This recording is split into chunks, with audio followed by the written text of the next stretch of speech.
ወንጀል በሰራህ ቁጥር አላህ እንዲምርህ ትፈልጋለህ? እንግዲያውስ ከፈለክ ይህን ንግግር ልብ ብለህ አድምጥ። ይህም ንግግር ለብዙ ወንድሞች እህቶች ስለሚጠቅም እንዲጠቀሙ አድርጉ። አንዳንድ ሰዎች ምን ይላሉ መሰላችሁ? ወንጀል በሰራው ቁጥር ምህረት እለምናለሁ፣ ወንጀል እሰራለሁ፣ ምህረት እለምናለሁ፣ ወንጀል እሰራለሁ፣ እቶብታለሁ። ይህ ትክክል አይደለም፣ ይህ እኮ ጨዋታ አይደለም ብለው ያስባሉ። እንደዚህ ብላችሁ የምታስቡ ሰዎች ሆይ ራሳችሁን እያታለላችሁና እያሞኛችሁ እንደሆነ ማወቅ አለባችሁ። ለምን እንደሆነ ታውቃላችሁ? እናንተ ይህን ነገር የምታደርጉት ከሰው ጋር አይደለም። ማለትም ሰው ላይ አጥፍታችሁ ይቅርታን ብትጠይቁ እነዛ ሰዎች ይቅር ሊሏችሁም ላይሏችሁም ይችላሉ። ላኪን እናንተ አጥፍታችሁ አላህን ሱብሓነሁ ወተዓላ ነው ምህረትን እየለመናችሁ ያላችሁት። አላህ ሱብሓነሁ ወተዓላ ማለት ሺህ ጊዜ አጥፍተህ ሺህ ጊዜ ወደ አላህ ሱብሓነሁ ወተዓላ ብትመለስ ምህረትን ብትለምን አላህ ይምርሃል። ወደ አላህ ስትመለስ ግን ድጋሚ ላለማጥፋት ድጋሚ ወንጀል ላለመስራት ስትል ነው መመለስ ያለብን። ድንገት ድጋሚ ወንጀል ላይ ልትወድቅ ትችላለህ፣ ግን አሁንም ተውበት ወደ አላህ ሱብሓነሁ ወተዓላ ተመለስ። አላህ ሱብሓነሁ ወተዓላ ምን አለ መሰለህ? የብነ አደም አንተ የአደም ልጅ ሆይ አንተ የሰው ልጅ ሆይ ለው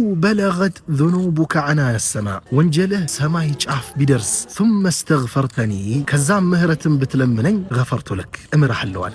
አዕጢኒ ረጁለን ዋሂደን አንድ ሰው ስጠኝ እስቲ ወንጀሉ ሰማይ ጫፍ የደረሰ ማንም የለም። ላኪን አላህ ሱብሓነሁ ወተዓላ ለአንተ የእሱን እዝነት እንድታስቡ ስለፈለገ ነው። አንዳንድ ሰዎች ደግሞ ምን ይላሉ? እዚህ ወንጀል ላይ እንደወድቅ ያደረገኝ አላህ ነው ይላሉ። የራሳቸውን ጥፋት ወደ አላህ ያሳብባሉ። አንተ እዚህ ምድር ላይ ስትኖር ነፃ ፍቃድ ተሰጥቷል። መልካም ስራም ወንጀል የምትሰራው በገዛ ፍቃድ ነው። አላህ ሱብሓነሁ ወተዓላ ለአንተ መጥፎ ነገር አይፈልግም። ወንጀል እንድትሰራ ወንጀል ውስጥ እንድትዘፈቅ አይፈልግም። ስለዚህ ባጠፋ ቁጥር ወደ አላህ ሱብሓነሁ ወተዓላ የምትመለስ ከሆነ አላህ ሱብሓነሁ ወተዓላ ይምርሃል። ወደ አላህ ሱብሓነሁ ወተዓላ ተውበት ምህረትን ለምን አላህ ሱብሓነሁ ወተዓላ ይምርሃል። አላህ መሐሪ አዛኝ ጌታ ነው። ባረከላሁ ፊኩም ወጀዛኩም ላሁ ኸይረን። ወሰላሙ ዓለይኩም ወረሕመቱላሂ ወበረካቱ።